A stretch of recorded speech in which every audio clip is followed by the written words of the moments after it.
Hivi mna uhakika kweli Karim Benzema na umri wa miaka 38? Asijakaa amedanganya akaa kwenye umri wa miaka 25 ise. Kwa sababu bro, first match, first hat-trick katika klabu ya Al Hilal bana.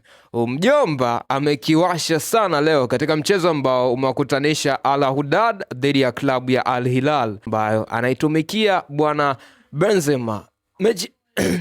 Mechi yake ya kwanza kabisa katika klabu ya Al Hilal na anafanikiwa kuondoka na hat-trick. Bro, what a sign kwao Al Hilal.